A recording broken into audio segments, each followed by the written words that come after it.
Take Your Power Back show with Peak Performance Breakthrough Coach Kim Yater. Today's empowering program will encourage you to step into your power, to take action in your leadership, and allow your voice to be heard.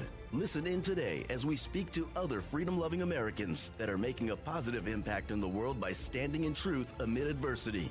Learn how to take your power back in your freedom, in your personal and professional life, in technology and creativity, and in your faith. Be inspired, be encouraged, be transformed. Together, let's take your power back with our host, Peak Performance Breakthrough Coach, Kim Yater.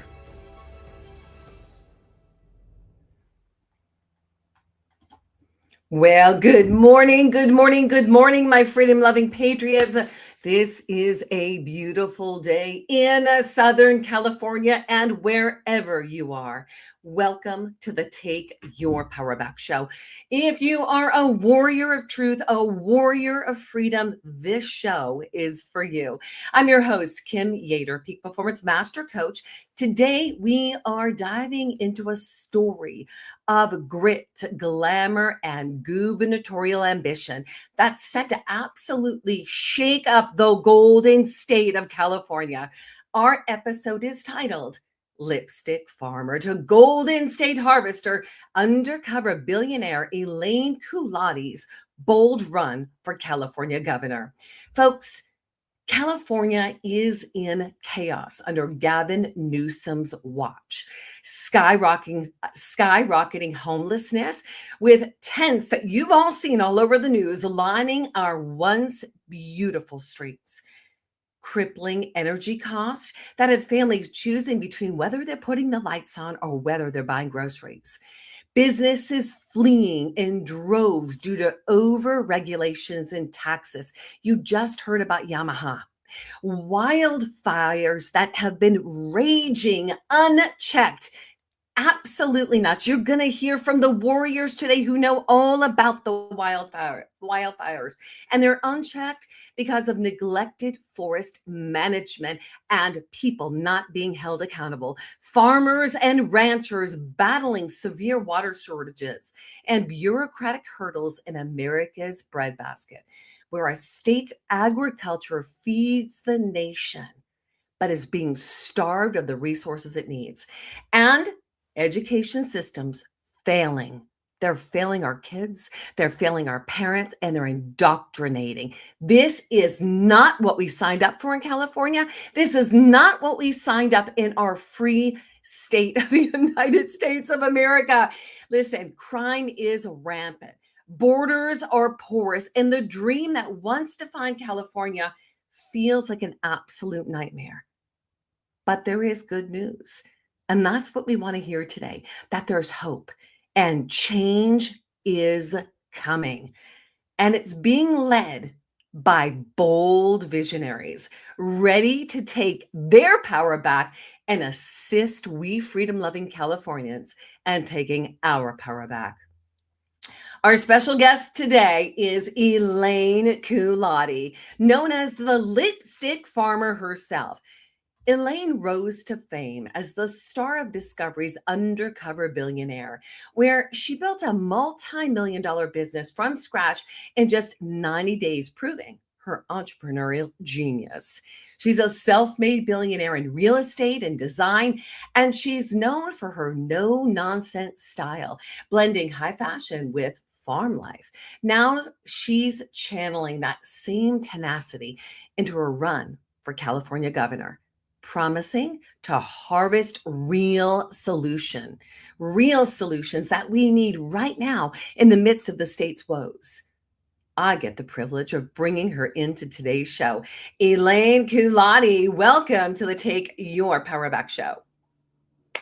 Kim, that's quite an entry. That's quite an entry. And I have to tell you, we've had challenges today. We've had light challenges. I'll tell you, Elaine, you are such a bright light, and what a great setting that you're in right now. We're so happy to have you on the show today. I just found out last night at dinner that they're running Undercover Billionaire Season 2, which is the one I was in on HBO and a whole bunch of things. So it's going to be running again, which is great. Oh my gosh, the timing, impeccable.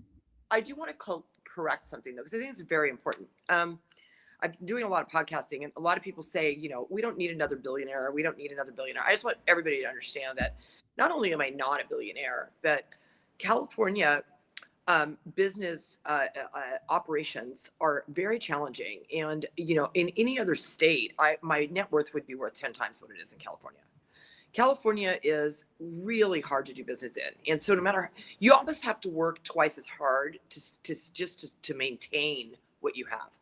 And so just want to clear that up to all you billionaire haters. I've been strip mined just as much as you have. I mean, I work 80 hours a week, and no matter what I do, it's really hard to get ahead. The fires in the Palisades wiped out so much of everybody's portfolios. There's no clear path out of that at this point. You can't even tell what your property is valued at anymore. You don't have any rentals anymore. It doesn't matter. Even if you have your property, you can't rent it. So for those people who, really do think that, the billionaires in the state or the people that high net worth earners in the state are somehow like,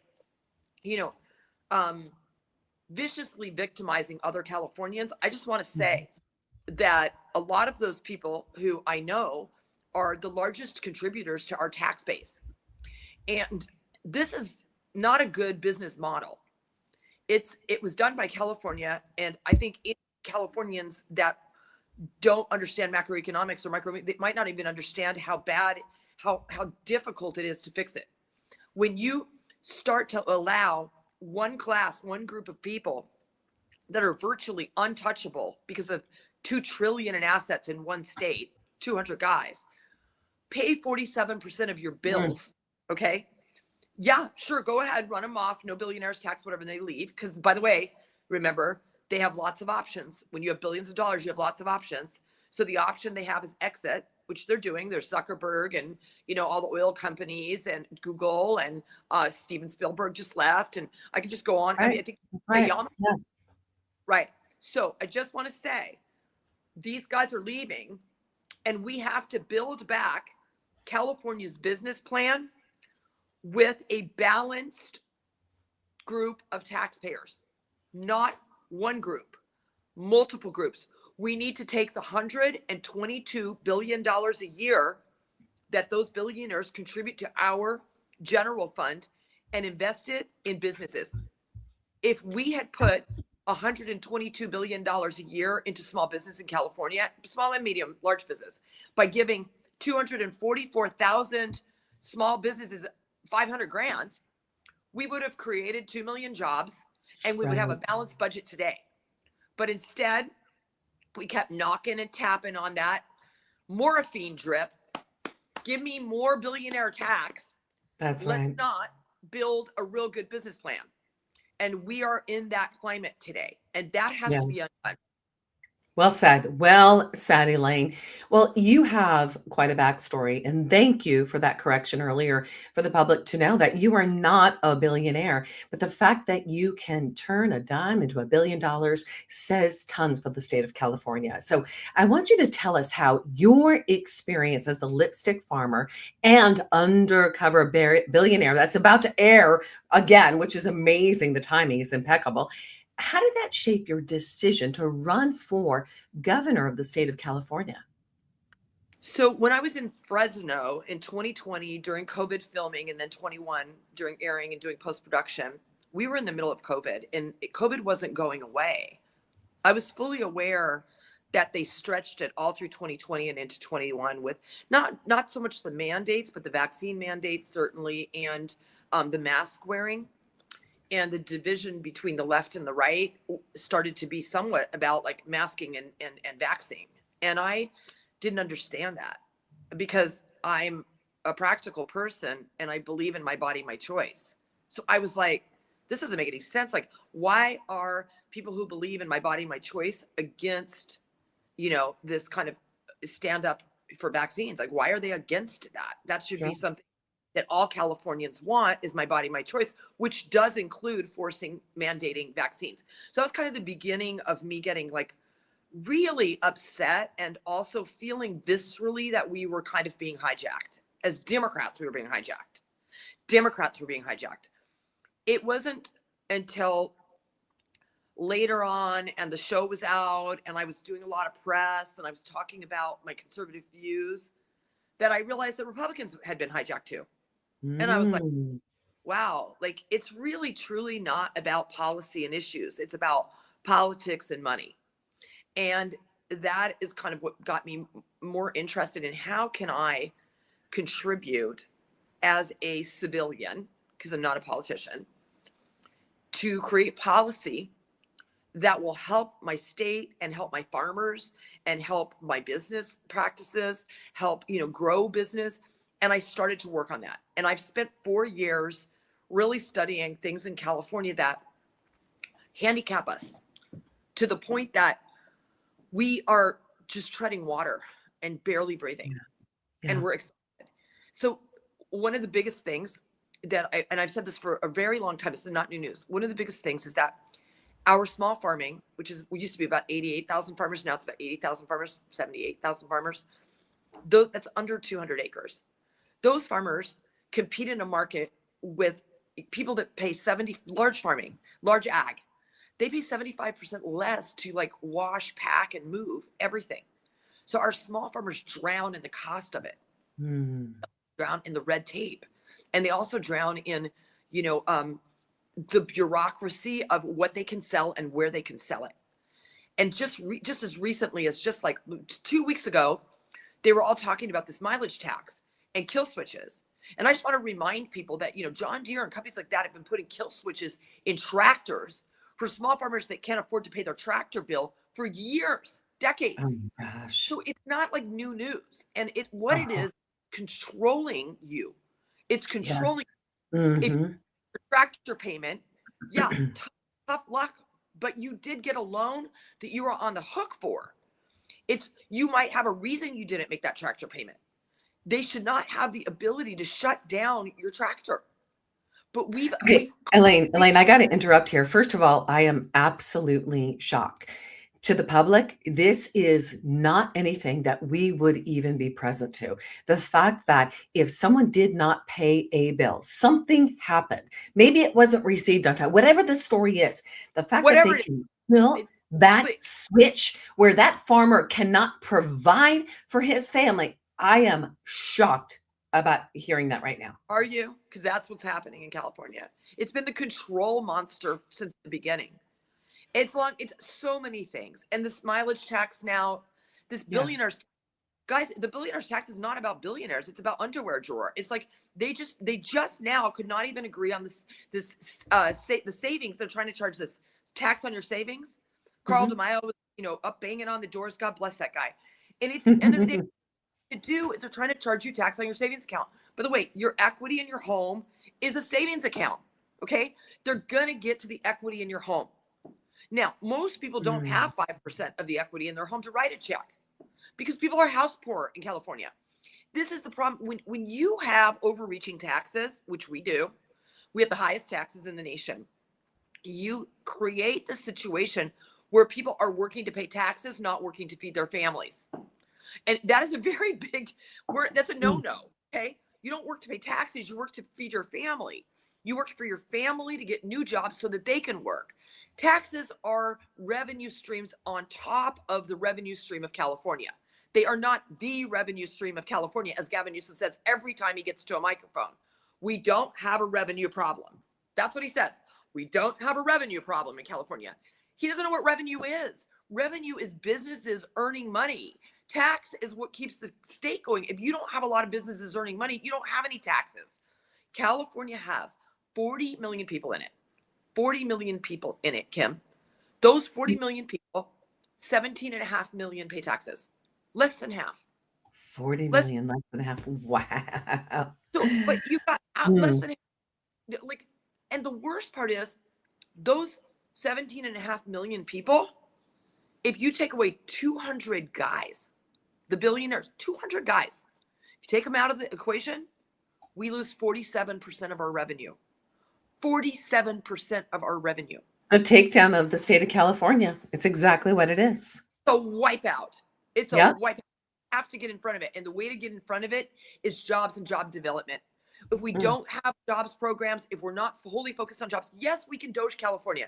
Go right ahead. But in a parallel lane, get it together. We have to have jobs programs. We have to create job schools. We have to work with guys like Micro who have these huge foundations that are doing scholarships. We have to work on the California lottery and have the California lottery commissioner, the new commissioner under the governor, put money into shop and schools so that you can train people so that they can go into jobs. We don't have any training programs in California. That's right. That's right. That's a key. Very important. Plan whatsoever. All these plans need to be implemented, and these should be the whole focus of a new governor, and certainly a new lieutenant governor coming in, because the lieutenant. So good. Yes. Well, let's pause that for a second. Hold that thought. Let's put a balloon in that right now. You just got done doing Mayors Matters, and this is so important because it ties in to what you see and what you're expressing to all of us. One of the exciting initiatives in your campaign of Mayors Matters, where you literally took 50 days to embark on a journey across California to meet with mayors from towns and cities statewide.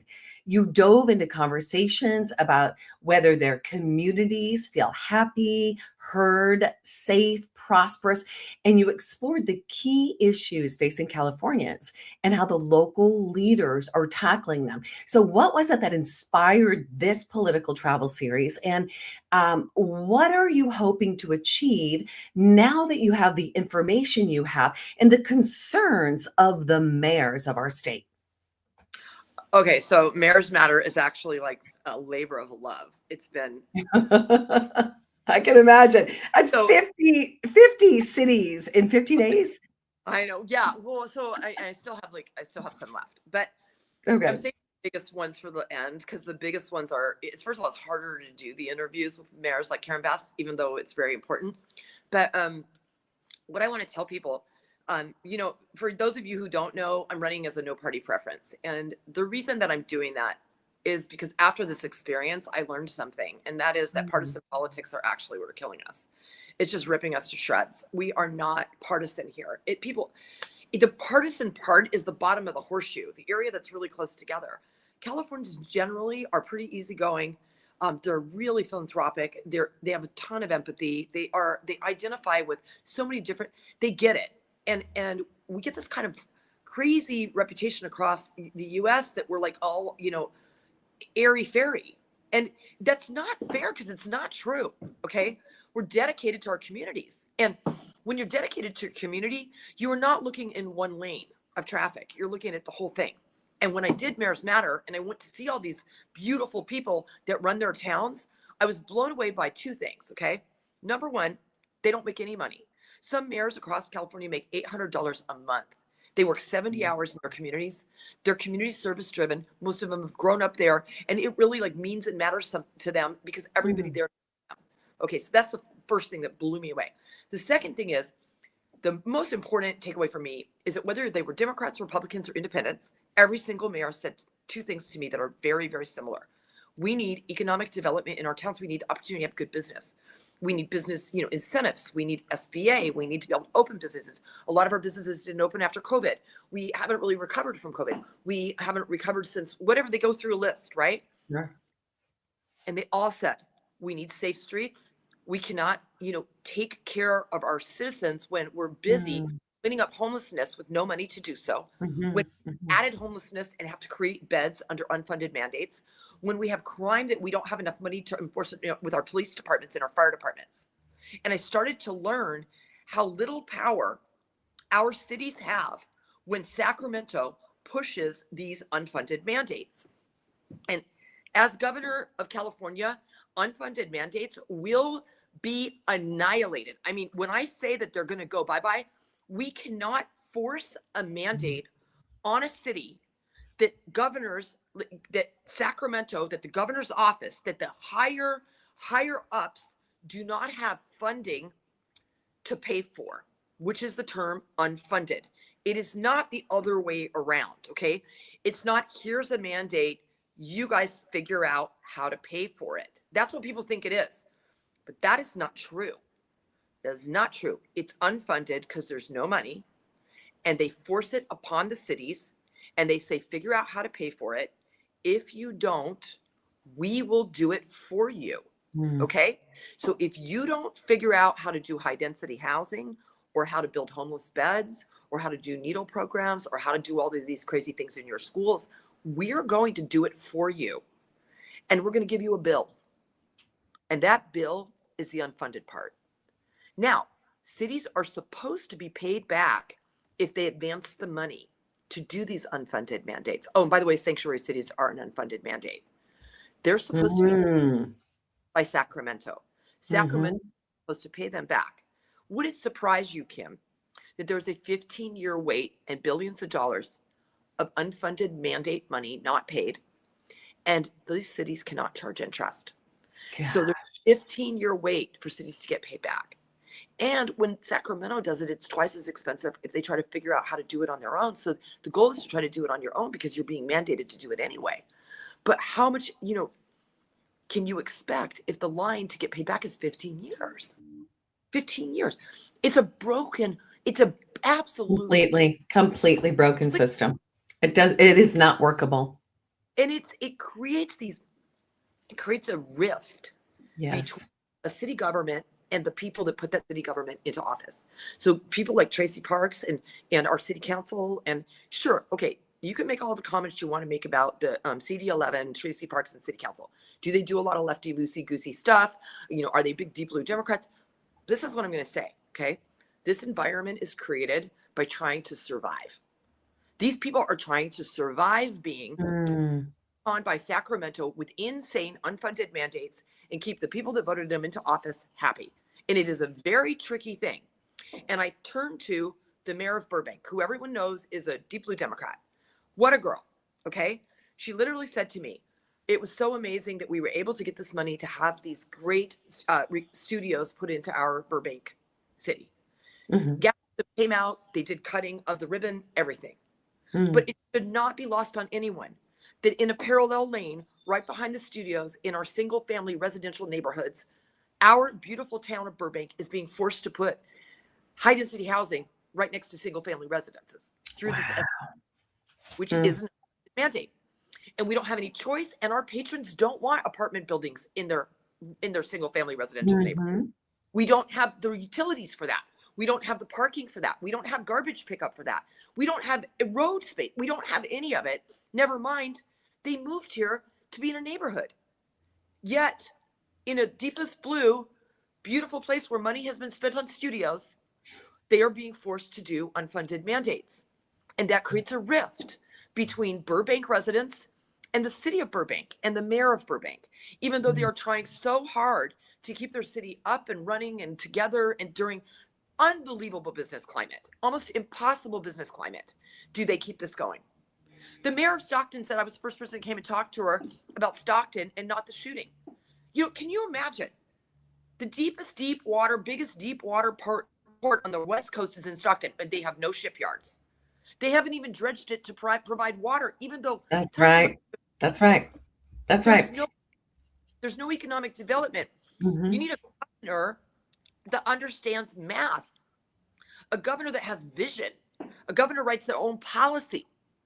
And then you get into this Republican thing. Are Steve and Chad Bianco nice people? Yes, very much so. I would say there are 24% of Californians are registered Republicans. 24%. 24%. If you have two guys running, they've got what? 12, maybe one gets to 15 and the other one's down to 10. It's up and down. Maybe a couple no party preferences jump in. But we are in a situation where, wake up, California. Eric Swalwell, the guy who compelled and got on a microphone and said to American citizens and California residences to break the law and make sure you hide illegal immigrants from ICE. This guy who wants kids transed in schools. This guy who loves to tax the billionaires. This guy is the one that's leading the pack for governor of California. This is a repeat of exactly what we just had. Democrats don't even want that. You have to make a Clearly, Elaine, there is corruption. I mean, I love your perspective and I love how you've done these deep dives. And clearly, you've seen with your own eyes the waste, the fraud, the abuse, the overspending in government, the bloated budgets, the mismanaged projects, and scandals. And we've all seen the scandals, the breakdown of infrastructure. So you have a proven track record. Okay, you've got business efficiency at best. You are a numbers girl. So, how do you plan to root out the corruption and ensure that the people's taxpayer dollars are used responsibly when you're in that position as governor? Oh, so you want me to explain to Californians how I intend to catch fraud. So Well, listen, how are you planning on, I you have a know, great idea. let me hear, let me see. Okay.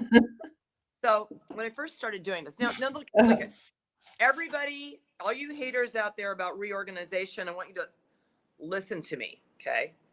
We're already in bankruptcy.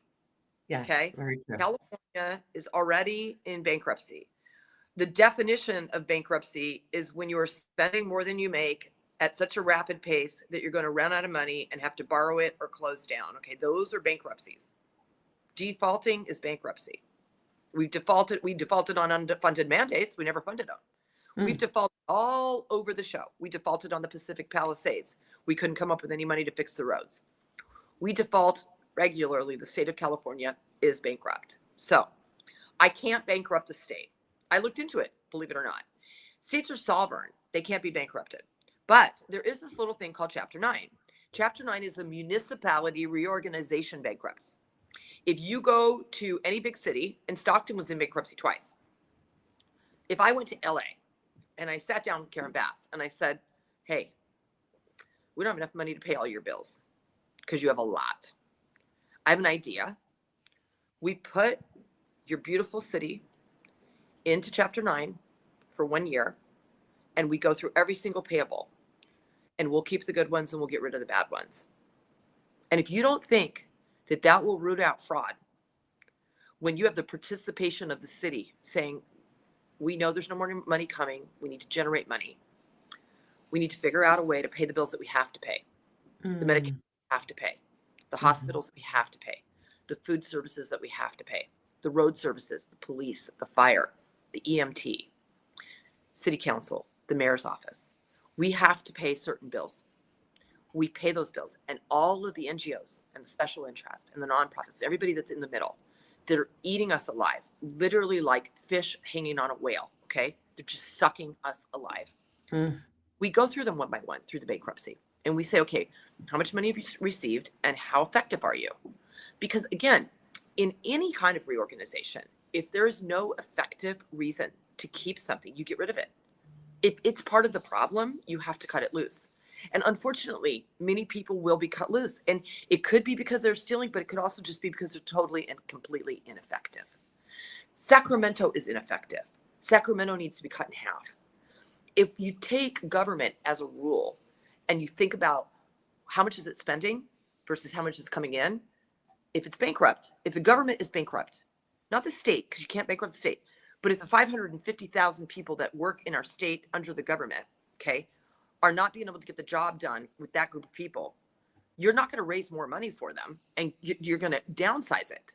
You're going to job cut it. You're going to put them into different jobs, or you're going to have them go and find different jobs. Our problem in government is we have people working in jobs that they cannot do.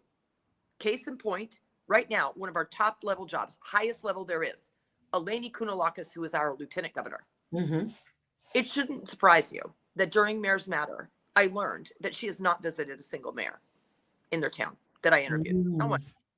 So the head of economic development of the state has not gone and door knocked in Stockton and said, Christina, hi, I'm Eleni Kounalakis.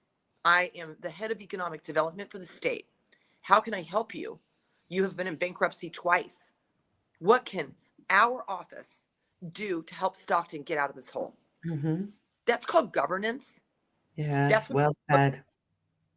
No, they don't do it. They don't even think about it. It's always trending up to the next job.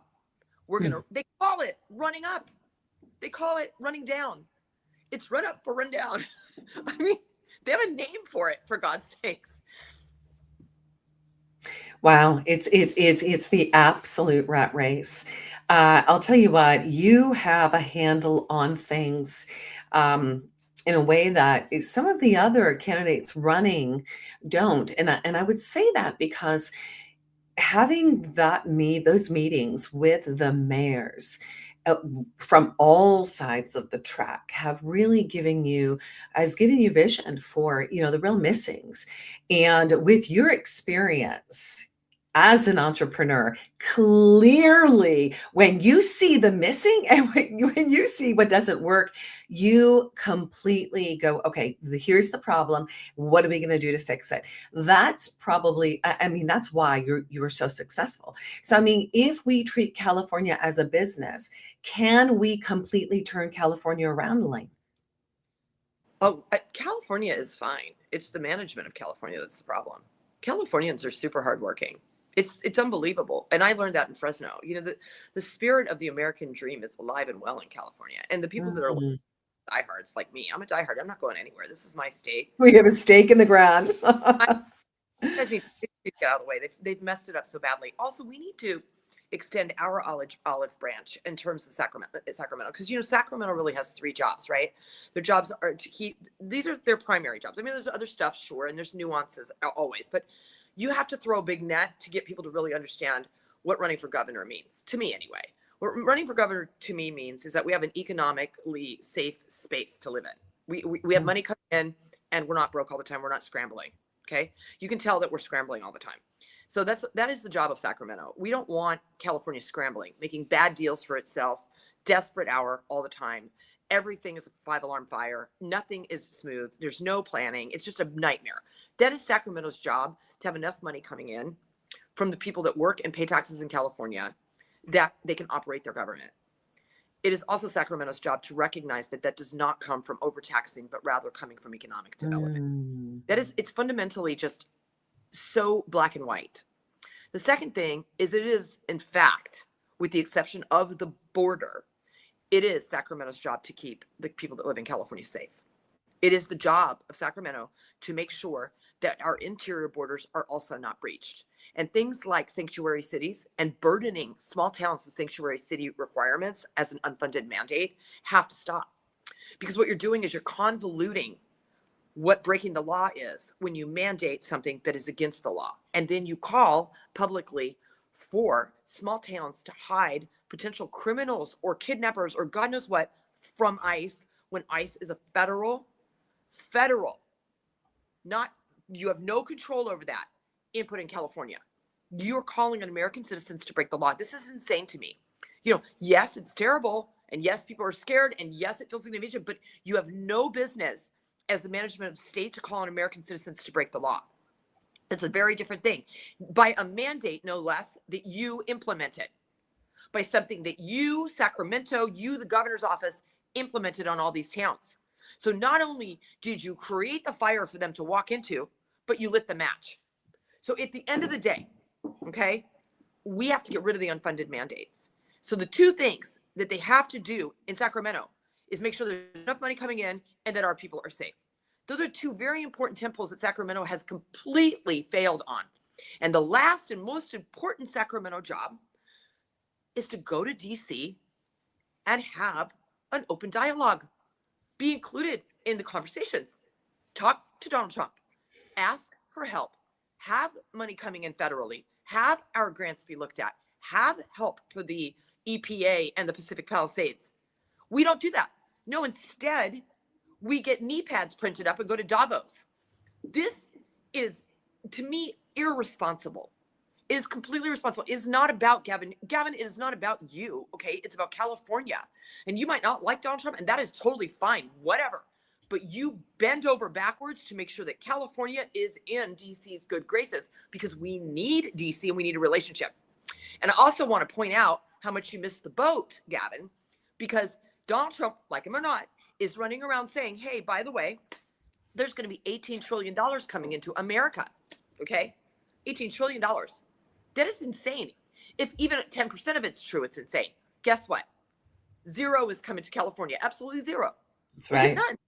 We have none. And we now have back pay to the Yes. federal government. Is it 1.4 billion? Because of money, federal money we used to feed and provide healthcare for illegal immigrants. It's the whole thing broken. And my goal to get in there is it's lofty. And I understand that. Please, people, vote for an independent person. Vote for someone in the middle. NPP, you know me. I mean, it's the middle, I love right? it. It's so much easier to get to the top from the middle because so many people identify with nonpartisan politics. Nonpartisan people don't right. want partisanship. They want to just have practical politics, practical policy. They want to have a way out that they can follow, like a path. Like, what do I do Mhm. now? Right now, nobody knows what to do. People That's are right. afraid to buy, they're afraid to sell. People are afraid to invest, they're afraid to pull out. They don't know what is the timing like. What should we do? What should we do today? What should we do tomorrow? What's going Right. to happen tomorrow? And then you've got, in the middle of everything, we have this unbelievable war right in the middle of our election. So people are Mhm. terrified. It's so hard to focus. And please pay attention to this race. You must engage. You must go and vote. Do you know something, Kim? The primary in California is only 7 million people. Most of the time, only 7 million people vote. Wow. Primaries are not like where the big dogs get out. Okay. Right. So Californians, people, I send this to everybody. Please, Kim, It is, listen, it is one of the most, it is the most important thing that we continue to show up and we continue to vote. Elaine, let's touch on this for a second. Let's touch on the hot word of election integrity. I like to say election transparency and election reform. We're in a state that's known for cheating. It's not just California. The cheat has been happening throughout the entire country. We're now in the time of election disclosure. I mean, yes, this information was provided to us after 2020 all the way up to now, but the threshold wasn't hit for people. The pain point wasn't enough. Now people are being awakened as to the fraud and the abuse. And so when we're looking at something like people actually going to vote and their vote and their voice being seen and heard, what are you going to do to ensure that the elections are transparent and the people's voice and vote are truly being counted? Well, I mean, I think the most important thing, of course, is to vote for the SAVE Act. And I think that it was very important to get behind Carl DeMaio for the signatures for voter ID, which is happening. Yeah. It will not be on the November ballot. And I think what you're doing actually is really incredible. And we can talk about that too. We can talk about it Yeah, online. we'll talk about that a little bit later. Shasta County, come on. Very, very cool. But I want to throw a wrench into the whole concept for a second. Mhm. Why does everybody think that California's Hispanic population automatically votes Democratic? I just want to throw that in there because, at least all the Spanish people that I know, or Hispanic people that I know, or Latino, Latina, it doesn't matter. Most of them are really hardworking. A lot of them have businesses. A lot of them pay taxes. A lot of them have kids. A lot of Yeah. and they have employees and stuff like that. And they are very conservative people, and they want all the same things that I want. So why are we thinking that they're Democrats anyway? I just want to get people to understand that it's not automatic that people are just going to vote party line if the politics that are out there speak to them. And so one of the most important things, and neither side is talking about it, and they never will, is immigration reform. Okay. Yes, come on. That was one of the topics we were going to get. Give it to us. I just don't understand. I met with the head of Heritage, which is a really conservative group, when I was in DC. Mhm. Yeah. And what I learned is that 11 million aliens are on a list to become citizens. And that list is 10, 15 years old. And that's the line. Okay. When you go and you do your monthly phone call, you're like caller number 1075. You know what I mean? It's not, there's a line and there's a movement for people to try to get their citizenship. And we stall this and we make it untenable. And when something is untenable, and you're living here and you have a business here, what are you going to do? You're going to find a way to survive. And then you lie to people. You say, come to California, have your American dream. Okay. Start up a business, hire a bunch of people and do your thing, and then never get your citizenship and never be able to vote. Are you kidding me? You don't have immigration reform. People can't truly contribute. And you know what that does? That creates 11 million immigrants that are trying to be citizens here. They send their money out of our country. They don't reinvest in our country. That's right. You got to have reinvestment. You have to have infrastructure reinvestment. I mean, if I'm the governor, I will be the infrastructure governor of all time. We're not. Okay, well, so give me like a boots on the ground. So here's what we're going to do. Before we take a moment to thank our sponsors, we're going to hit a couple of your policies. And as we hit these policies, let's do a rapid fire. So I want you to give me a rapid fire solution. We know what the problem is. What's one action that you're going to take in this area to change or shift where we're going? One of the most important things I want to do is I want to get in front of the bankrupt California. Period. I want to organize chapters with willing mayors, with mayors that say, you know what, this is a great way for us to try to figure out what we're spending. What we save. Number one. Number two, I want to open the Great American Credit Union here. I want to compel all of these very, very big billionaires to join me in opening a Great American Credit Union in partnership with SBA so that we can do SBA loans, $500,000 per small business, and spend equal to the amount that has been coming in from billionaires so that they can opt out of billionaires tax by investing in California. Those 244,000 businesses will create 2 million new jobs over the course of me being governor. And I've got a whole paper on it. You can read it on my website. I'm very, very excited about it. Beautiful. Beautiful. I love that. Okay. Love it. So do you want to finish that off? I'm going to go to the next one because this is beautiful. I love it. So listen, Elaine, we are so sick and tired of hearing about the problems from everybody, right? It's in our face. We're like, would you please give us a solution? Like help us to put on the critical thinking. We want real solutions. Let's start creating these possibilities together. So beautiful. You want to finish that up? I'm going to ask you the next one. I have a few. So the other thing I want to do immediately on first day in office is get in front of unfunded mandates and try to shut it down as best as possible. Okay. Number one, most of the big communities, especially under SB 79, which is the high density housing bill, already have developers that have been working on long-term development for those communities, like Chula Vista, 1,500 homes here, 4,000 homes there. And those include like water and infrastructure and roads and schools and libraries and everything they need on their rollout on like a 35 to a 45-year plan, okay? What we can't do is get funding for those things, get them started, let them be in the middle of doing their 45-year plan, they're 20 years into it, and then come in and rip the rug and say, we want here. Because guess what? Those brand new developments don't have enough plumbing and water and electric and everything else. We have got to stop putting SB 79 onto places that have single family residential. In fact, I'm not sure it's constitutional given that SB 79 interrupts what's called R1. That's your single family residential zoning.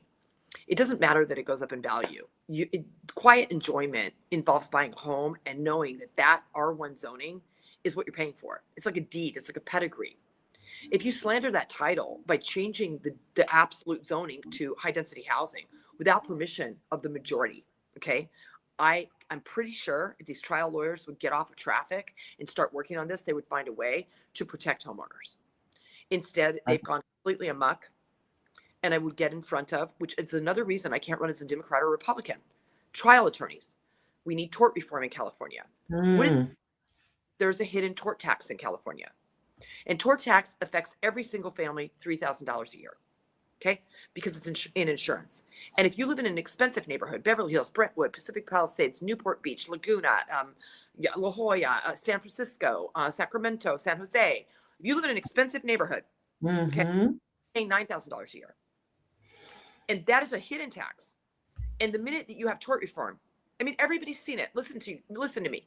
How many of you guys scroll on YouTube and you see the guy come up and they go, I got $90,000 for my car accident, okay? Recognize something. You're right here and now, okay? The insurance company pays for that when you got hurt or you didn't get hurt. And if that attorney loses, they don't pay any loss fees. Wow. They don't have to. Trial attorneys don't have to pay loss fees. They should have to pay the fees when they lose. And they think real hard about taking these lame cases that don't mean anything. Because I tell you right now, take good cases, I have no problem. But taking cases where people make money off of insurance companies, we all pay the price of that because they turn around and they just bill you more. It's called tort tax. Look it up. Wow. So well said. All right, let's traverse. Let's traverse. This is good stuff. Really good stuff. Super educational. I love this. Okay, so we're going to touch on homelessness and housing real quick. So we already know that the Olympics are heading this way. You walk into LA, you've got streets filled with the homeless. We have spent ridiculous amounts of money taking care of the homeless, which the situation is worse now than ever. What's your plan to tackle it? I want one solution. Can you give me one? It's a 3-part solution. All right, break it down fast. Go. First of all, we have to stop with the unfunded mandates, and we have to remove all the camping. The camping, anti-camping, camping laws and all that have convoluted that a person can sleep in front of someone's doorstep where they have a business, and then you have to step over them to open your business door, and you're not Okay. allowed to touch it. That has to Easy. go away. Clean that That's part's very- cleaned up. Mm-hmm. The 3-part solution is this. There are 3 lines when it comes to homelessness. There is a line for the mentally ill and insane that need to be institutionalized and hospitalized. If you guys don't want to sugarcoat it, this you're talking to the right person. I'm not going to sugarcoat it. If someone is mentally ill and they are a danger to themselves and others, they need to be institutionalized immediately. And we need to find room for them. And there are plenty of hospitals that have been closed as a result of this. They need to be reopened. And that's where the funding should go directly to those hospitals so that it costs nothing to take them there. You just pick them up and drive them there and drop them off. If they can't pass the sanity test, they're out. And if they can pass the sanity test when they're in there, you can have a low bar. They can have next of kin that would vouch for them, but somebody has to come and get them. They cannot just be turned out on the street. Number 1. Number 2, the second line. The second line is drug addiction.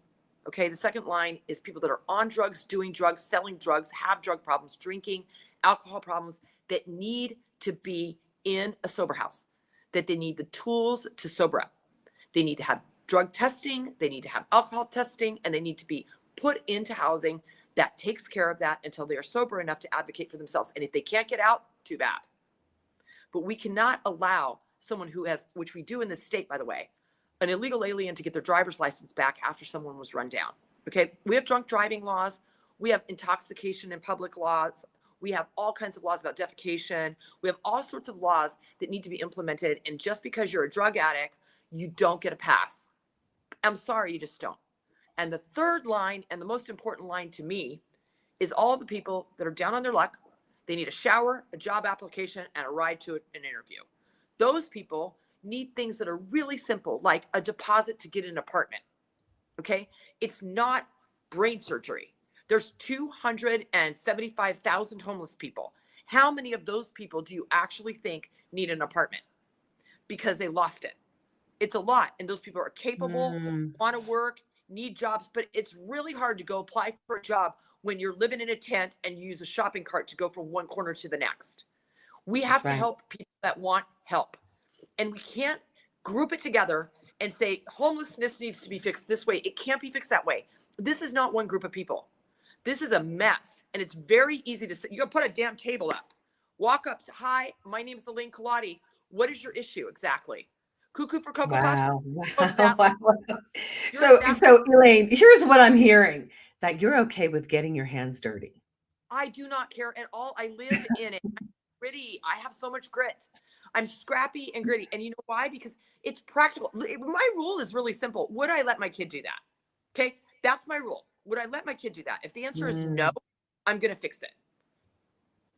Love it. I love it. I love it. Okay, next question. We're going to talk energy and environment real quick. So Newsom's policies have led to blackouts and high gas prices. I mean, it's crazy right now. I think LA was close to like $7 the other day. How do you plan? What's your plan to ensure reliable, affordable energy while protecting our environment? Okay, so there's lots of things that are happening across California that are really interesting. Department of Water and Power here in Los Angeles built the data center for Elon Musk. It's downtown. Okay. The original electric bunker was misordered, and it was so many volts. They had to add a bunker to it. They had to change it to a bigger bunker, and they did that. And then the builders of it said, you know what, we're going to just keep both. And so this power plant downtown for data storage has so much power that Department of Water and Power is like, we've never even powered anything with this much power before. It's crazy. That tells me that the power is here, number one. Number two, the Department of Water and Power, has been involved in this kind of hydrogen power plants that were supposed to be Mhm. 5 contracted, like maybe $3 billion, something like that. Those have not been allowed to be finished. They've interrupted that. And because of that, there's been this weird kind of display that maybe power isn't working, because they make plans to build power and then they pull the plug on it over the Green New Deal. And now they're employing, Department of Water and Power to start using their steam power plants, which before they said, those are not green and you can't use them to create more power in California. We have enough power in California, as long as we don't try to do stupid things like this. Are you ready? Gavin Newsom is lobbying currently for Mhm. all cars to be electric. Everyone knows that. Yeah. He includes in that, fire trucks. He includes in that ambulances. Oh He my includes gosh. Department of Water and Power trucks. Now, I just want someone to explain to me how an electric Department of Water and Power truck or fire truck is supposed to fight fires when there's no power, because you can't charge it. And I'm It's crazy, the thought of it. how dumb do we have to be? And I also Yeah. want to point out something else about the Green New Deal. Folks, I have homes in Palisades. I have never seen greenery grow back as fast as it did from Mhm. the smoke and carbon that was left over after the fires, energized our hillsides and turned them green in 90 days. Wow. I do not want to hear that there is some terrible thing in carbon. The air is beautiful. The trees are flourishing. The garden is full of lettuce. The world is growing. We have got to find a way to be realistic when we make goals, that if we reach them or if we did them, that the negative impact is so much greater than the positive outcome, that we are signing our way to our demise. It's a race to the bottom. Number one. Number two, it goes all the way back to the whole masking, non-masking, my body, my choice. I want to pick what car I want to drive. I want to pick what car I want to drive. Do not tell Sure. me I can drive an electric car. I want to drive a gas car. I want my diesel tractor. I like my diesel tractor. It runs really good. It's very consistent. I don't have to worry about it. I'm so used to those gas blowers that to clean up the streets, I kind of miss them. I don't want to be told what to do. I want to choose, because Sure. I'm in America. And the last thing I want is stupid ideas like turning ambulances and fire trucks and police cars into electric cars when we have a national disaster, a state disaster, and we don't have power, or the power grid goes out. And you can't charge your force. You can't charge your safety force. You can't charge them. They can't mobilize. What are they going to do? Walk? It's just crazy to me. So my plan is to get rid of the Green New Deal altogether and have a rollout that allows for oil and gas companies. Obviously, Valero, who paid $1 billion to leave, has left a refinery that will be like turning the Titanic around. These refineries, Mm. and by the way, the little pipeline we have, if they empty it, it has to be rebuilt. Infrastructure. You do deals. You create the Great American Credit Union. You petition to all the local and small oil companies. You give them the funding to open and make supply chain, and you pair them with big companies, and you build those roads and those railroads and those shipyards, and you allow California to have supply chain. We've strangled supply chain. We're in the middle of a war over supply chain. What That's do you think right. is going on over there? It's a supply chain war. Every single strait, every Panama Canal, it doesn't matter. Greenland, we have to have a way to move goods and services around our globe. And with the Green New Deal, we are severing that. We are murdering it. We're just like taking a knife and stabbing it. No supply chain, no transportation. Everything's got to be electric. Has anybody ever watched a mile-long train? I suggest watching one and explain how we're Yes. going to move all that stuff with a little Yes. battery. Well said, Elaine. Well said, Elaine Kulati. All right, education. We're moving on in. Well said. Our schools are struggling with low test scores, and talk about controversial curriculum. We're dealing with men and women's sports, the whole transgender, transhumanism agenda. Parents don't even have the rights to know what the school is doing with their children.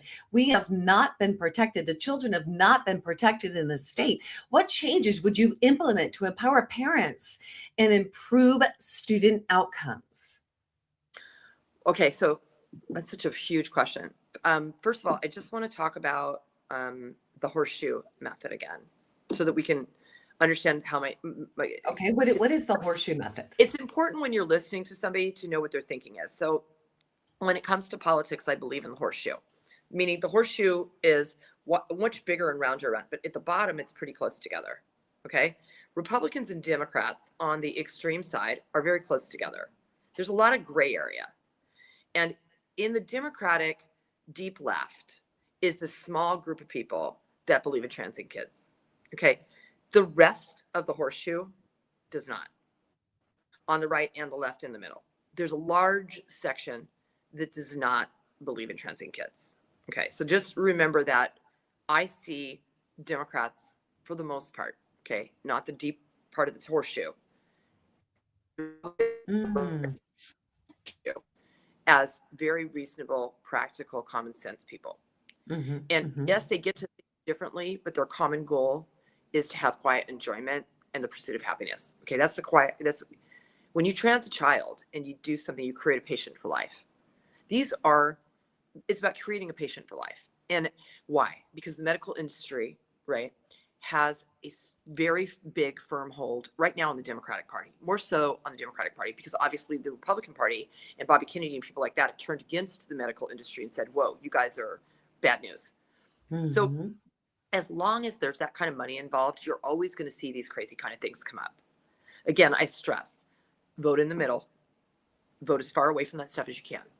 Now, if you have an educational path put forward with unfunded mandates to put things into schools, ideas into children's heads, and to take power away from parents, you're doing, again, the exact opposite of something that I believe in, okay?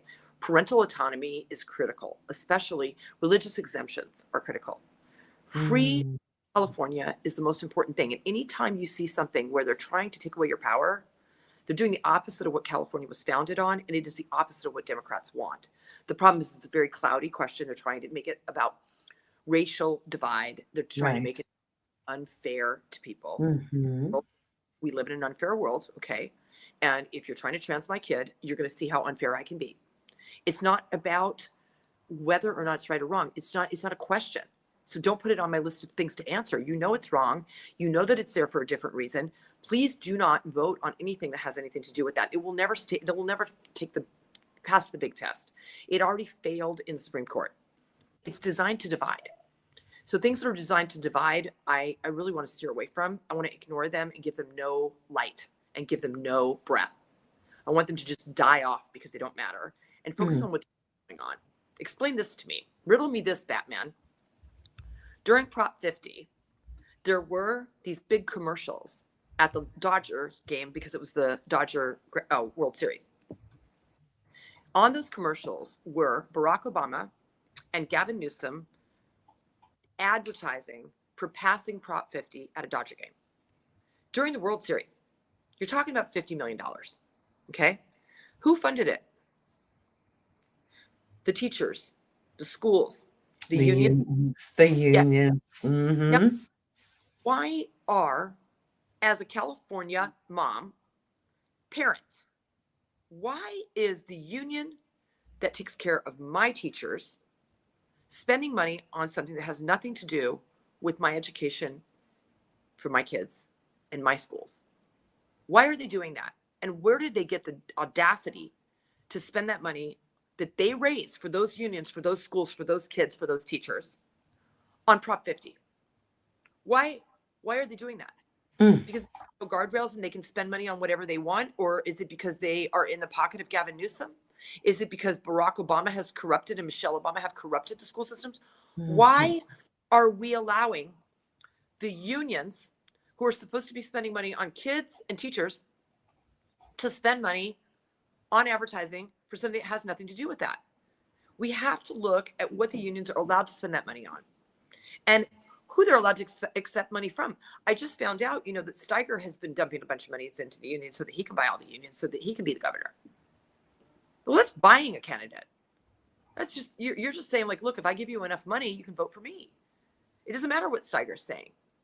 It doesn't matter that Steiger has absolutely no business policy and just wants, to tax billionaires and stands at a microphone and says, I'll be taxing myself.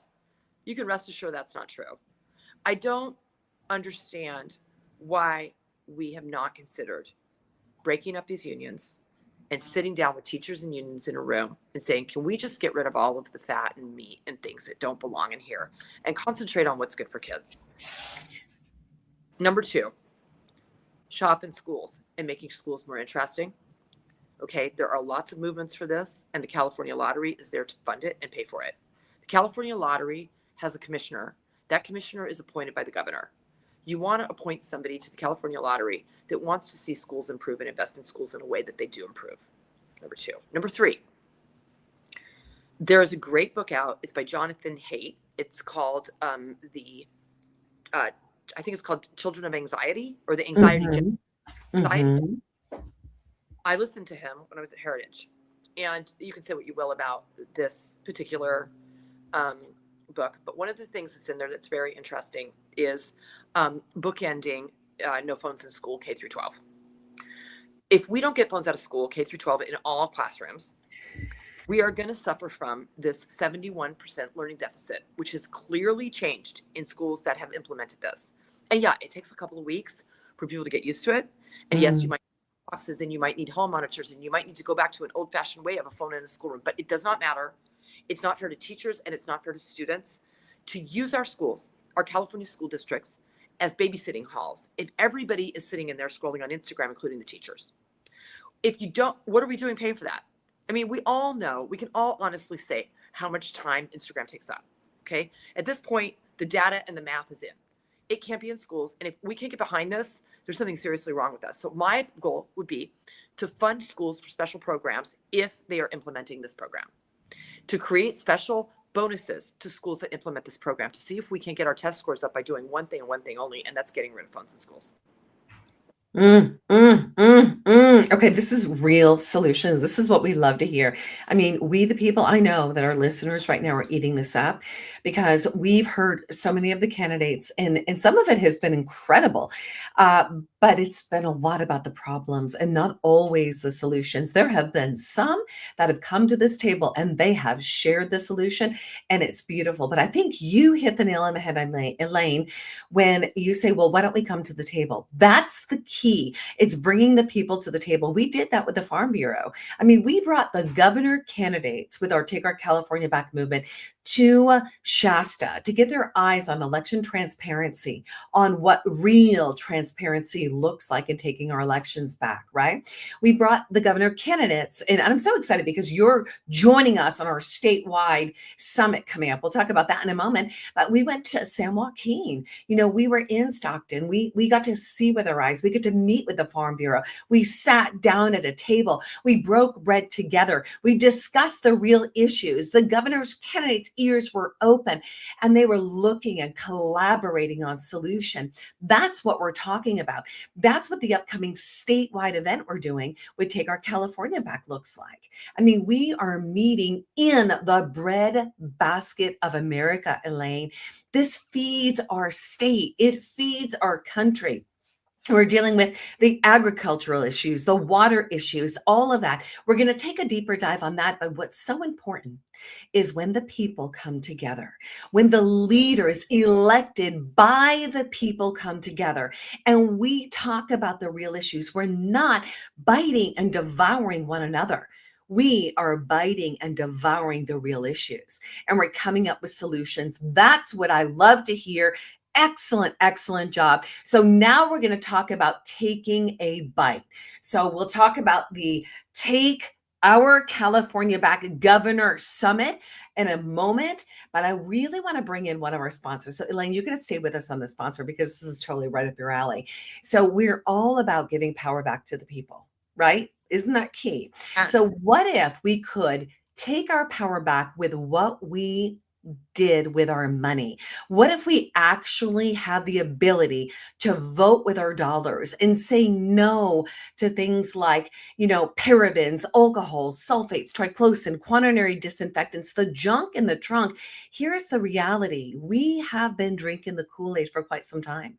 We have been buying products from the illusion of choice, Procter & Gamble, Colgate and Palmolive, Johnson & Johnson, Unilever. right? Come on. We grew up with these products. Mom and dad shop there. The television gives us the advertisements. But here's the deal. We don't need to drink the Kool-Aid. We don't need to put these heavy metals in our body, which lead to disease. We have the ability to take our power back by switching to American made. I'm talking America first. Let's stop buying products from China that have junk in the trunk. Let's purchase products that are made in America with the best of science and nature.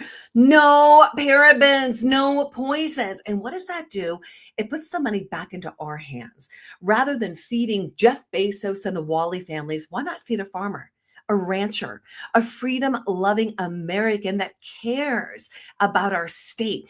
That's how we get to do it, by switching to patriotsmade.com, our resource. USA Today named them America's best brand. Go check it out.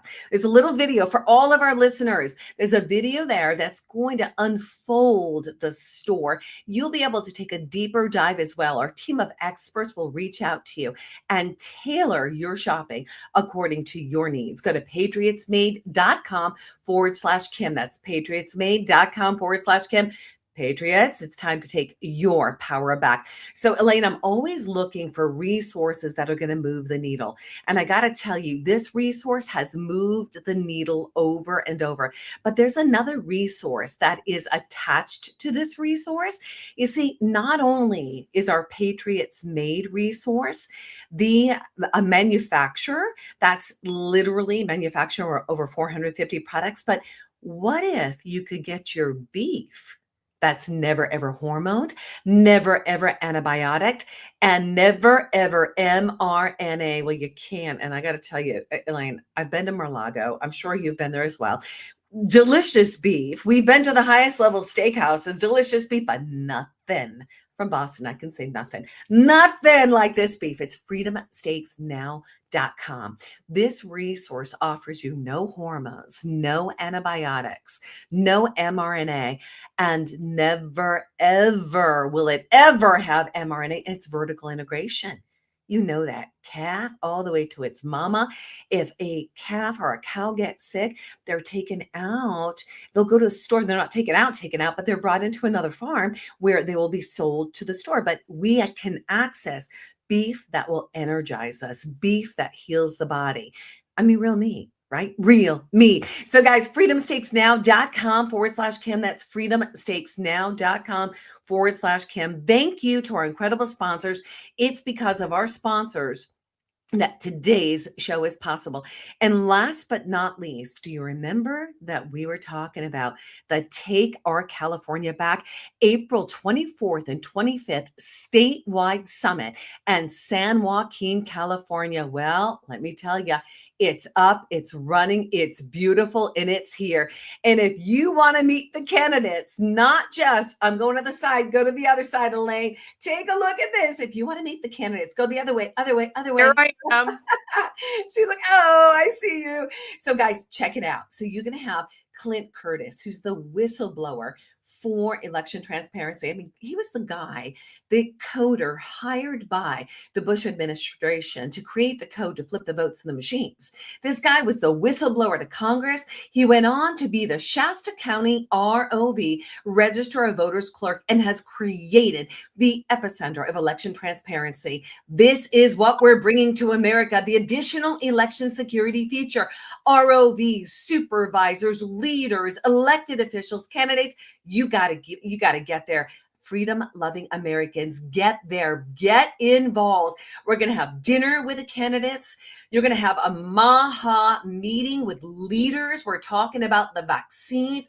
We're talking about health issues. You're going to have your opportunity to get involved, hear the debate, see the debate with governor and state candidates from all sides of the track. Every single one of these are invited. You see the Democrats, you see the NPPs, and you see the Republicans. We are committed to take this state back, and we're not debating one another.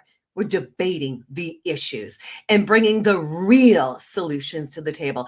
Join us. Go to takeourcaliforniaback.com. That's takeourcaliforniaback.com. You'll have all details up in the next few days. Get ready, reserve your tickets. That's takeourcaliforniaback.com. Statewide event. Elaine, I'm so excited about that event. If we have the ability to take our elections back, if we were able to bring that kind of transparency, where we, the people, see the ballot, the IDs are protected, right? But we see that ballot enter a tabulator. It's live streamed to us, right? And we see it exit the tabulator. We, the people, get to count that vote. That's huge. No more walls shutting us down. We're involved in our elections. This is about we, the people, taking our power back. So with that being said, Elaine, we're so happy to have you here in the room. And we're going to move on into the next segment. So we've got lipstick farmer, undercover billionaire. This woman is an entrepreneur who can turn a dime into $1 billion. And Elaine says that she is not a billionaire, but she can absolutely turn the state of California around. So Elaine, let's do that. Let's go back into our rapid fire session. We did touch on immigration and borders. Let's talk about law enforcement. There's a clear distinction in the law of California that law enforcement cannot get involved with border patrol, right? So when they're dealing, they can't deal with immigration. What are we going to do to change that? Because we are still dealing with illegal immigrants in this state that came in during the open border period. And some of these, you've got to say, they've got records still on them and they're being sought out, but they're being hidden in the state of California. So what are we going to do to bring the law enforcement and, our Tom Holman's teams together? Well, okay. I did this little study on Mayor's Matter about law enforcement and fire department and EMT. Those are what you call safety officers, or your the patrons of the city that respond, first responders. Whether it's police, EMT, or fire, they're the first responders. So, okay. One of the things about Mayor's Matter is it kind of became very apparent to me that there's kind of a sweet spot for the size of a city. Mm-hmm. In Los Angeles, it will surprise you. This is going to blow you away. In Los Angeles, where you have 4 million people, you have about 3,300 people per safety officer. So if you call there's 3,300 people that are underneath the one guy that might show up. And if it's two guys, double the amount of people. Because you have only 12,000 safety officers in LA across Los Angeles. So 911 is its own emergency, is my point in LA. All right. Now, if you go to Sunnyvale, the opposite is true. That's a smaller city. They have a combined, what we call safety officer outfit, where police, fire, and EMT are together, and they can go to the same academy and they can trade in and out. Now, a lot of people will say that they're not going to be able to fight a fire in the Palisades if those are the type of fires that they have. But we already call in other fire department, or if there's a bomb threat, or if there's something else, we call in bigger people. But my point is, it's only 300 people per safety officer in Sunnyvale. So you need a 10x it for the big cities. So when I tell you that even if we could figure out a way for police officers, fire, and EMTs to help with ICE and help with border issues and help with immigration, we first have to put the oxygen mask on ourselves if we're going to be able to help anybody else. We have a serious problem with funding. We have a serious problem with recruitment.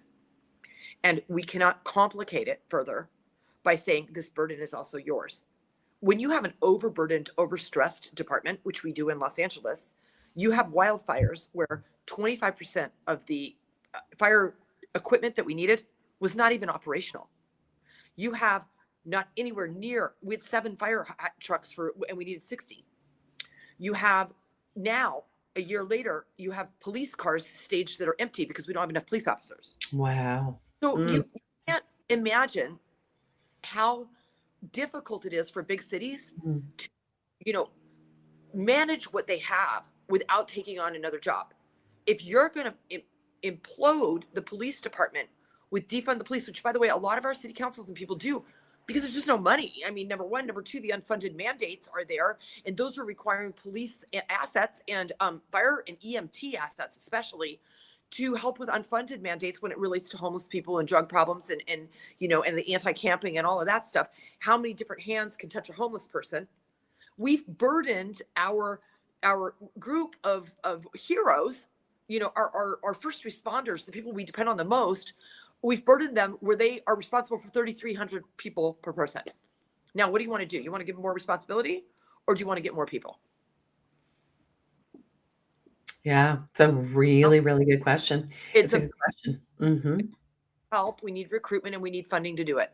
And one of the quickest ways to do it is to get rid of unfunded mandates and use that money to fund police and fire and build better forces with more people so that they can breathe and they feel safe. It doesn't matter if they have, a willingness to do it. If they don't have all of the things that they need, tools, they need infrastructure. In the Pacific Palisades, we don't have fire department turnarounds. We don't have pressure in our fire system. And we don't have pressure in our fire system because it's not necessarily because it's not with water. It's because the grid is so old and it's never been redone. It's like a tree grid. Yeah, and it's left devastation. This kind of breakdown of infrastructure has left the Palisades in a horrible place. And police department, fire department, and EMT department, which are the people that you would employ or ask Sure. to help prevention on the migrant problem, do not have the funding to do the basic skill set and job at hand. And if the federal government wants to step in and do that, by all means, we should not just let them, we should invite them, we should work with them. And by the way, the states that have done that have had great success. And you can just look to the model. It's the states that haven't done it, that have gone up against them, that have created violence and all kinds of mistakes that are being made because there's so much confusion and the messaging is so off compared to what we really need. What we really need is safe streets. You're not going to get to safe streets by harboring criminals. You're not going to get there. It's your biggest hurdle. Ask them if they're okay keeping somebody in a city, in a sanctuary city that has kidnapped a child. Ask any mom. Show them the rap sheet. That's Tell right. them the truth. Let's touch on that. Let's touch on the human trafficking. You've seen what happens on Figueroa. This is the bread. I hate to say it. When we're talking breadbasket of the world, California is rampant for sex trafficking, human trafficking. And this is an issue that we don't talk a lot about. We've turned a blind eye. We used to have the milk carton days, right? We grew up seeing the milk carton with a little girl on it. I remember being in school, a little girl or a little boy, and I remember praying for them as I would drink my milk. And so confused as a child, like, how do these kids go missing? And every day there's a new milk carton and there's a new kid on it. That's so weird. Well, it has increased 1,000-fold here in this state. And, we were talking about the grapevine the other day, and we were talking about that specific breadbasket, Kern County, when we're looking at Bakersfield or we're looking at Stockton. I mean, these are passageways to traffic these kids. So what will you do as governor to protect the children and to stop this from happening? Do you have dogs? Wait, say that again? I said, do you have dogs? You have dogs. That was great. I'm like, we could have a dog on every corner and it's trained. Yes. So let's back up a little bit to what happened. So Okay. During the Obama administration and many other administrations, there was a very important set of laws and bills that were passed that encouraged child migration. The reason that it encouraged child migration is the whole idea was if a child was here, it would be easier for parents to get passage. But really, what it was about is if a child was here, there would be special services to make sure that the child was safe. Along with those special services to make sure that that child was safe, parents would have an easier time becoming legal aliens versus illegal aliens if they had a child here. And this slowly created a barrage year after year of children that are unaccompanied, what they call unaccompanied minors. And unaccompanied minors were by design pushed through borders because it made it easier for parents to get long-term legal status. It went off the rails. As always, good intentions pave the road to hell. Okay? It happens all the time. Not trimming the thistle brush made a tinderbox of the Palisades. It was about preservation, and it burned our town down.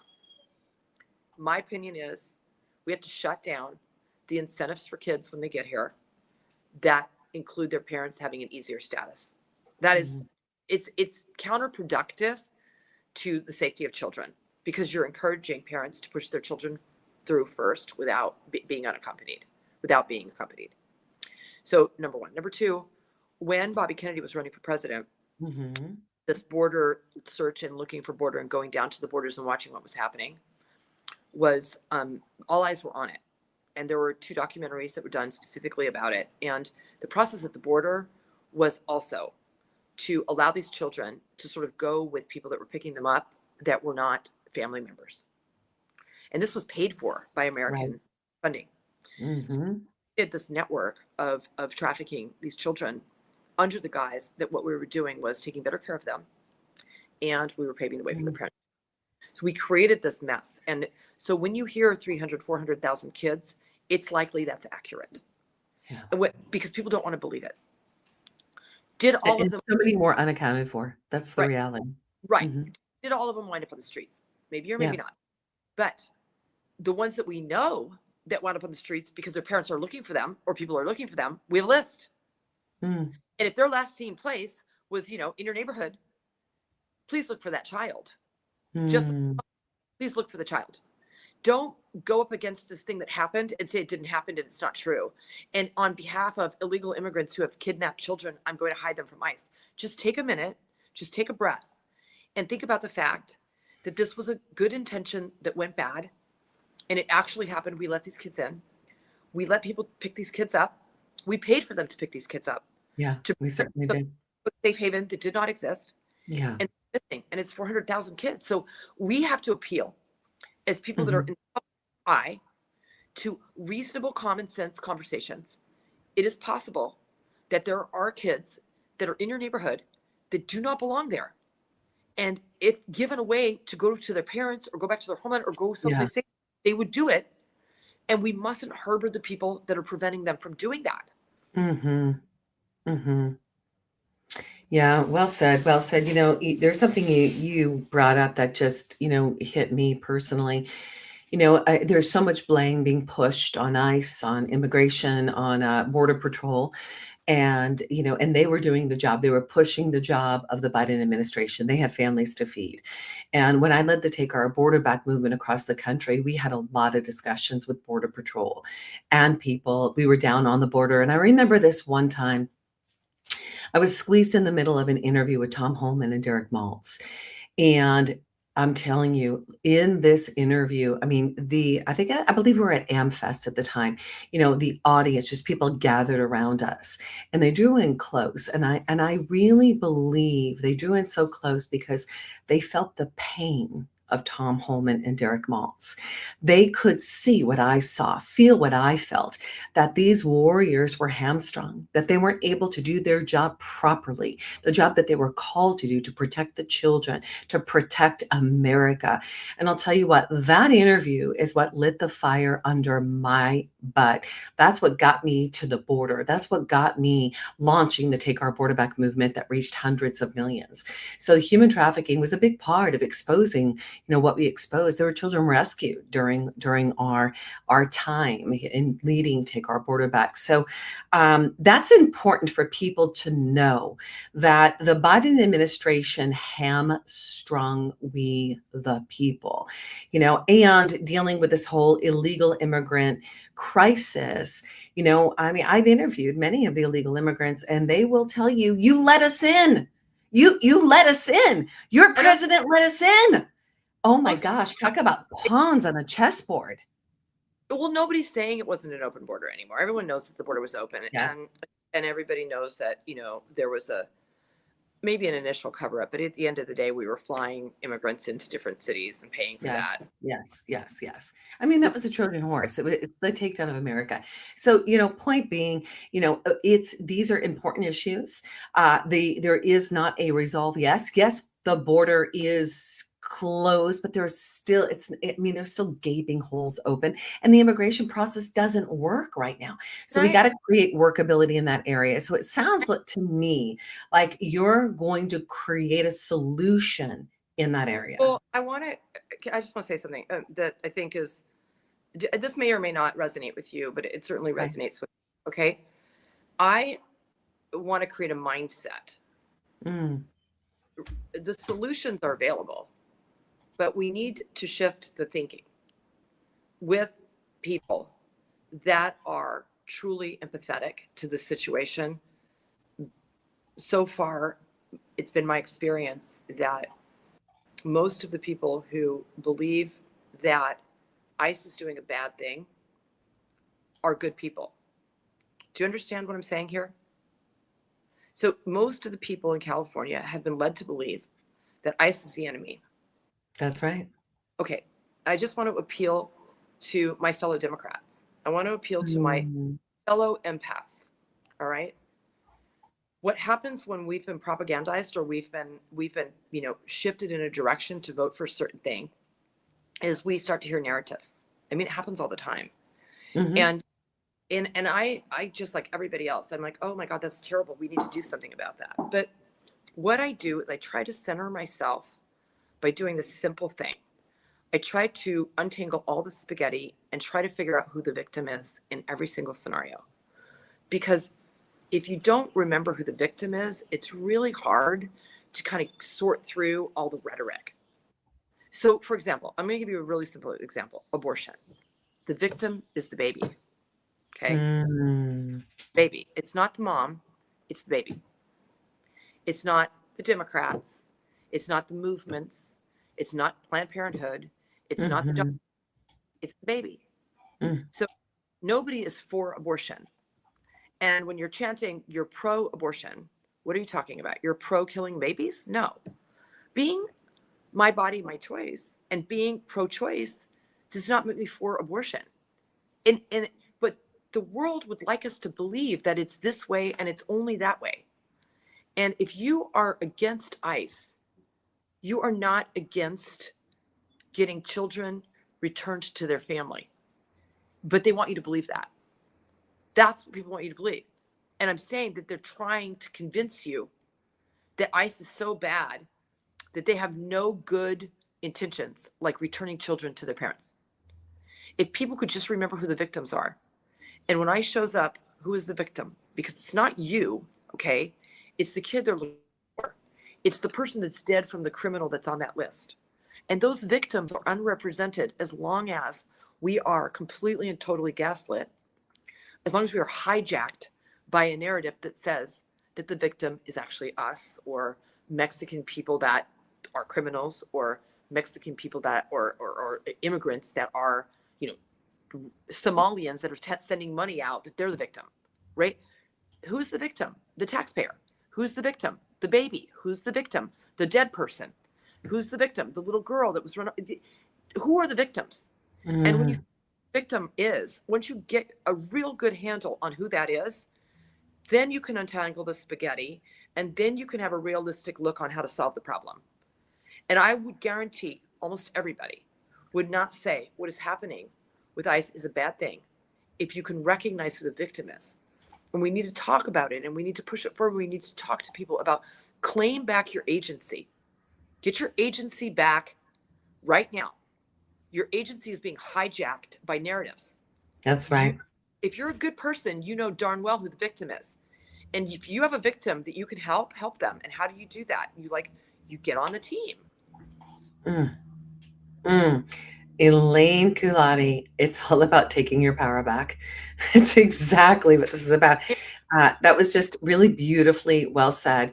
I just, any final words today that you feel, a call to action for the people? You brought so much light to a lot of unanswered questions for us today.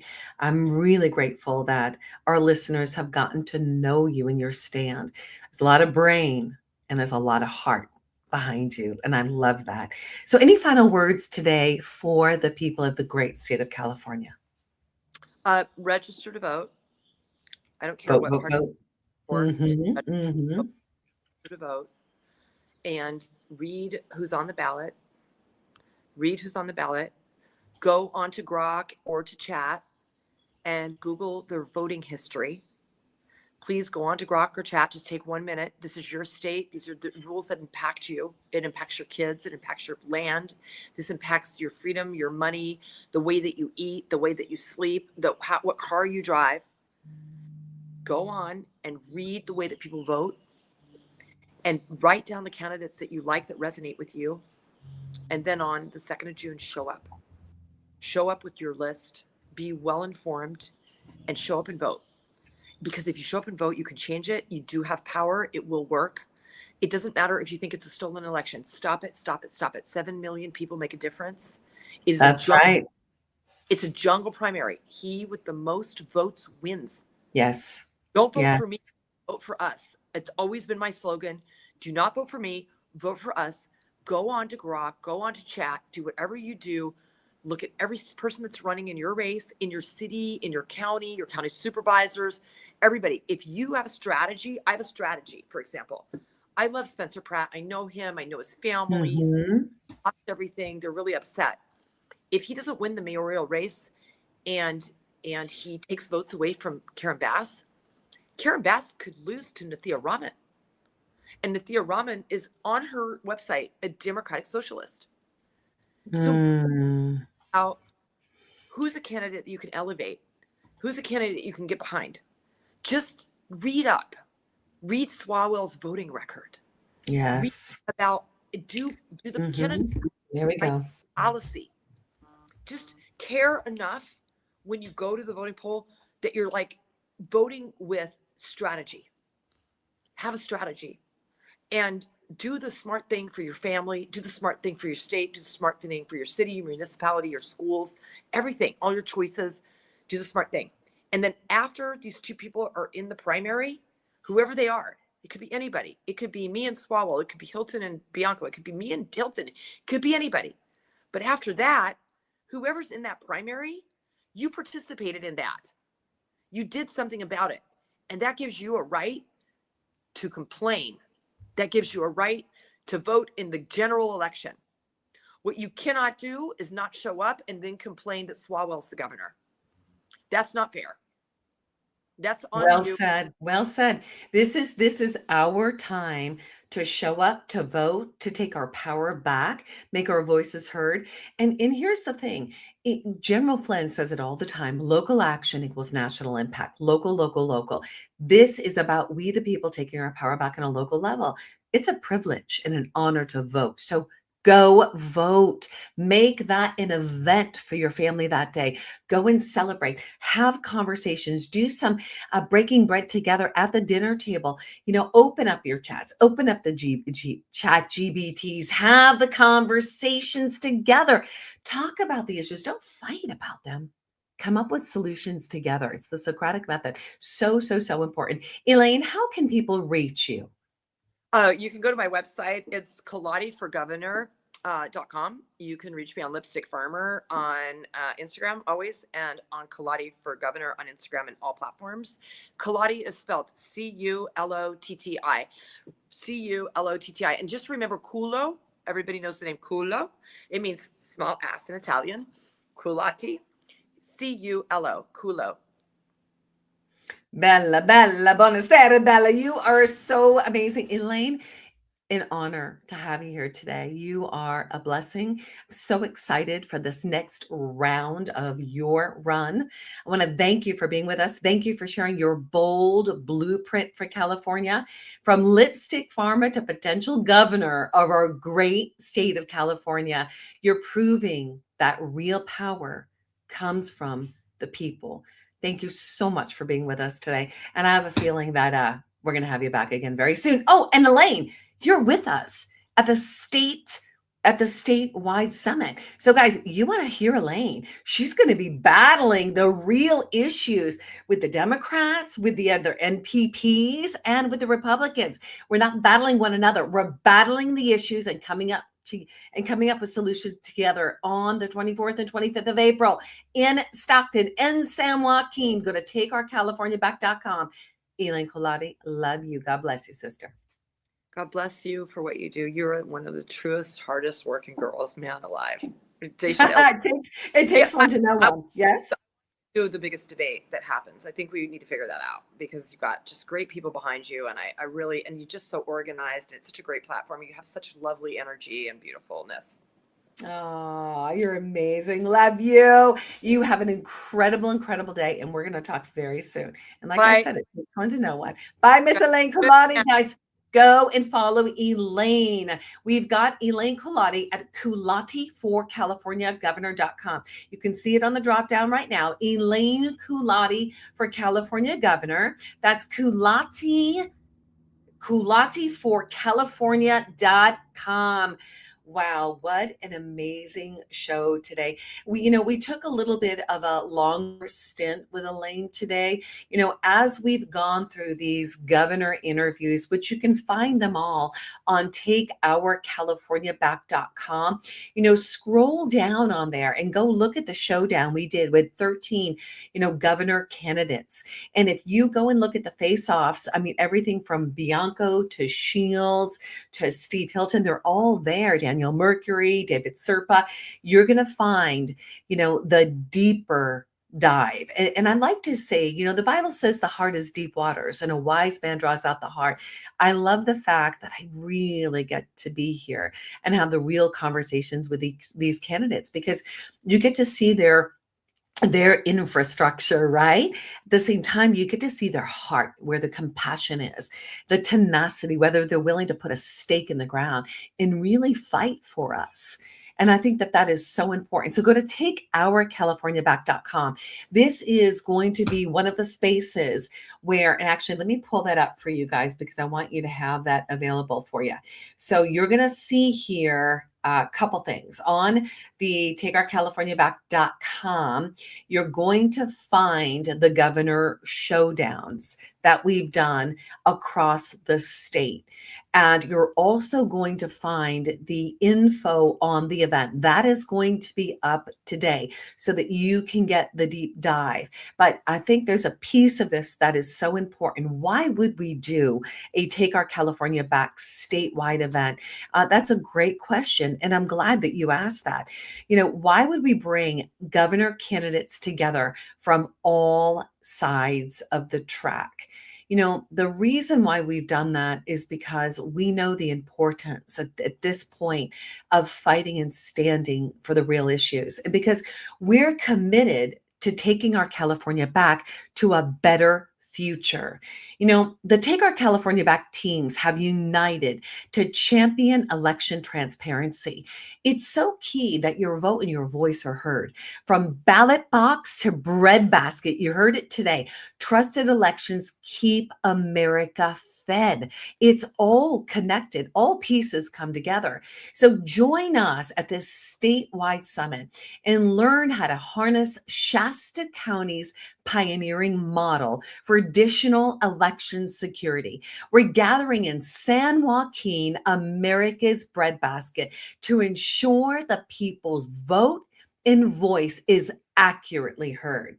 We want state registrars there, county clerks, supervisors, election officials, candidates, public-spirited citizens are invited.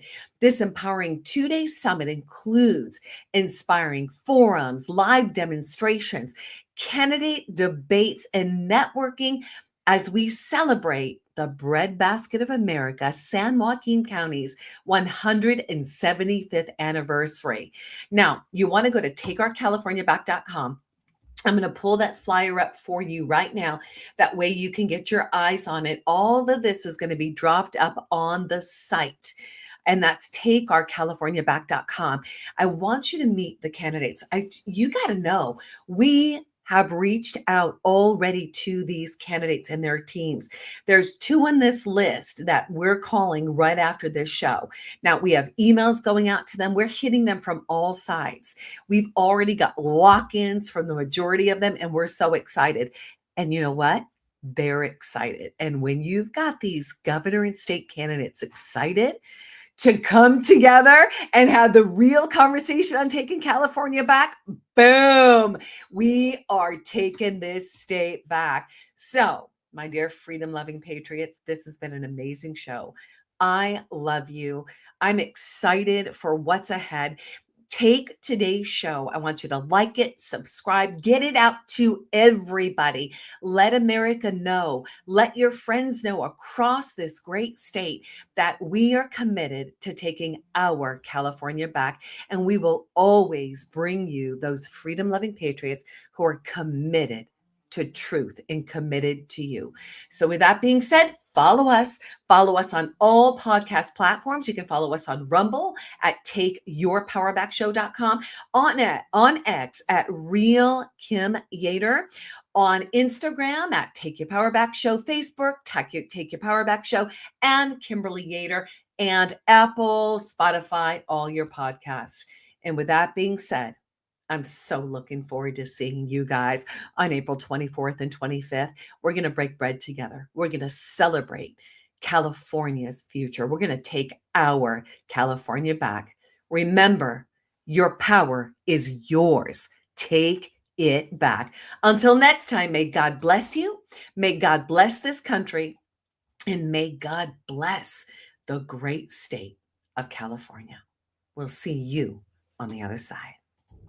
Thank you for joining us for the Take Your Power Back show. As Peak Performance Breakthrough Coach Kim Yater speaks to other freedom-loving Americans that are making a positive impact in the world by standing in truth amid adversity. Listen in weekly and learn how to take your power back in your freedom, in your personal and professional life, in technology and creativity, and in your faith. Be encouraged, be inspired, be transformed as you step into your power and take action in your leadership and allow your voice to be heard. Together, let's take your power back. To sponsor and support the Take Your Power Back show, go to takeyourpowerbackshow.com. That's takeyourpowerbackshow.com and take your power back.